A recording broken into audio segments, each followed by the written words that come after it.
యెహోవా సంవత్సరములు జరుగుతుండగా మీ కార్యములు, సంవత్సరాలు జరిగేటువంటి కృప, సంవత్సరాలు గతించేటువంటి కృపను దేవుడు మనకి అనుగ్రహిస్తాడు. దేవుని స్తోత్రం. అయితే ఇది మానకుండా చేయాలి. మానేయడం అనేది మానవ లక్షణం. చాలా మానేస్తూ ఉంటారు కొంతమంది. ఈ రాత్రి చాలా మంది గుడికి రావడం ఏం చేశారండి, మానేసే బుద్ధి చాలా మందిలో ఉంటుంది. కొంతమంది పిల్లలు ఉంటారు, అసలు స్కూల్కి వెళ్ళరు, ఎప్పుడు మానేద్దామా అని చూసుకుంటారు.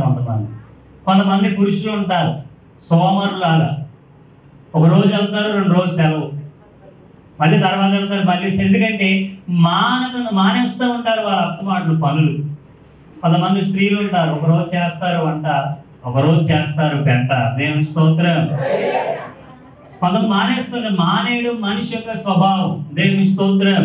అయితే రాత్రి మీరు మీ ఇష్టం, అది మీరు ఏమి మానేసుకున్నా ఏమి మానేసుకోపోయినా, నేను చెప్పినటువంటి దేవుని వాక్యంలో ఈ సంగతులు మానకుండా చేస్తే మీ ప్రాణానికి దేవుడు 100% గ్యారంటీ ఇస్తాడు. మీరు సురక్షితంగా బ్రతికేటువంటి కృపను దేవుడు ఇస్తాడు. మనం చేయవలసిన పనులేంటో త్వరగా వాక్యాన్ని మనం చదువుదాం. కేవలం 4 పనులు మాత్రమే నేను మీతో చెప్తాను. మొదటిగా కొలస్సీలకు రాసినటువంటి పత్రిక, కొలస్సీ పత్రిక 1వ అధ్యాయము 9వ వచనం మనం చదువుకుందాం. కొలస్సీ పత్రిక త్వరగా తీసి చదివే ప్రయత్నం చేయండి. కొలస్సీలకు రాసిన పత్రిక 1వ అధ్యాయము 9వ వచనం.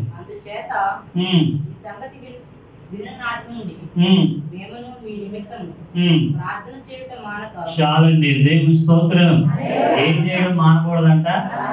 పౌలు ఇక్కడ కొలిసి ఆ సంఘానికి చెప్తున్నాడు, ఇదిగో మేము ఈ సంగతి, మీ గురించి ఈ సంగతి విన్నప్పటి నుంచి కూడా మీ నిమిత్తము ప్రార్థన చేయడం మేము ఏం చేయలేదు, మానకుండా. మీకు ఏం కావాలో కూడా కింద చెప్తున్నాడు, మీరు తర్వాత చదువుకోవాలి అవన్నీ.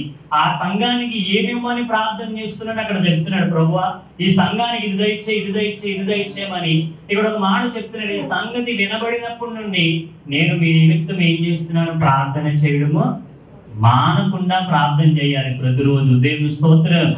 ఎవరైతే ప్రతిరోజు మానకుండా ప్రార్థన చేసుకుంటారో వారి లోకంలో సురక్షితంగా బ్రతుకుతారు. ప్రార్థన చేసుకుని ఎన్ని రోజులు అవుతుందండి? ఈ ప్రశ్న అడిగారని ఏమైనా బాధ వచ్చిందా? నిజంగా మనస్ఫూర్తిగా మీకు మీరే చెప్పుకోండి. నీ గృహంలో రోజుకి ఇంత సమయం ప్రార్థన చేసి ఎన్ని రోజులు అయింది? ప్రతిరోజు మానకుండా ప్రార్థన చేస్తున్న వాళ్ళు చేయొద్దండి. మంచిది, మీరు తెచ్చండి. ప్రతిరోజు మానకుండా భోజనం చేస్తున్నాను వాళ్ళు చేయొద్దండి. అది లేకపోతే ఎలాగండి? భోజనం లేకపోతే అసలు ఎలాగా? టైం దాటనివ్వకుండా మేము ఏం చేయాలి? భోజనం చేయాలి. దేవుని స్తోత్రం. ప్రార్థన చేయవలసిన బాధ్యత మనకు ఉంది. ప్రతిరోజు మన గృహంలో వ్యక్తిగతంగా ఎంత సమయం అని మనం ఏం చేయాలండి? కొంతమంది ఒక రోజు చేస్తారు, కొన్ని రోజులు చేయరు. మళ్ళీ ఏదైనా సమస్య వచ్చిన వెంటనే మరలా ప్రార్థన చేస్తారు, మరలా కొన్ని రోజులు మానేస్తారు. ఇలా కొంతమంది అది అప్పుడప్పుడు చేస్తూ ఉంటారు. కానీ బైబిల్ చెప్తుంది ఎడతెగక ప్రార్థన చేయండి. ప్రతిరోజు మానకూడదు. ఈరోజు నేను ప్రార్థన చేయడం మానను. ఏదేమైనా కొన్నిసార్లు అపవాది, కొన్నిసార్లు మనుషులు నేను ప్రార్థన చేయనివ్వకుండా నేను ఎంతో ఆటంకపరుస్తూ ఉంటాను. దానియేలు సంగతి మనకు తెలుసు. 30 రోజులు రాజుకే తప్ప మరి ఏ దేవుడికి ఏం చేయకూడదు చెప్పాలి. చెప్పండి, ఏం చేయకూడదు? ప్రార్థన చేయకూడదు అని రాజుకు ఆజ్ఞించాడు. అబ్బా, ఇదేదో భలే ఉంది, మనమైతే అనుకుంటాం మేము భలే ఉంది, ఇంకా ఎలాగో వచ్చింది కాబట్టి అధికారం దీన్నే మనం ఫాలో అయిపోదాం అని అనుకుంటాం. మేము చాలా మంది ఈ కరోనా టైంలో మందిరాలు తీయకపోయినందుకు చాలా మంది సంతోషపడి ఉంటారు. అంటారండి, మాస్టర్ గారు గొడవ లేదు, హెచ్చి గొడవ లేదు, అత్తమాడు ప్రార్థన అంటారు, అదంటారు, ఇదంటారు, ఎప్పుడు తీస్తారు, అమ్మయ్య చాలా మంచిది అనుకుంటారా? కొంతమంది అట్లా అనుకునేటువంటి మనసు కలిగిన వారు కూడా ఉంటారు. కానీ దానియేలు మట్టికి ఎలా ప్రకారంగా తన గదిలోకి వెళ్ళిపోయి యెరూషలేము తట్టు చూసి ఏం చేస్తున్నాడంట? ప్రార్థన చేయడం. దానియేలు ఏం చేయలేదండి, మానలేదు.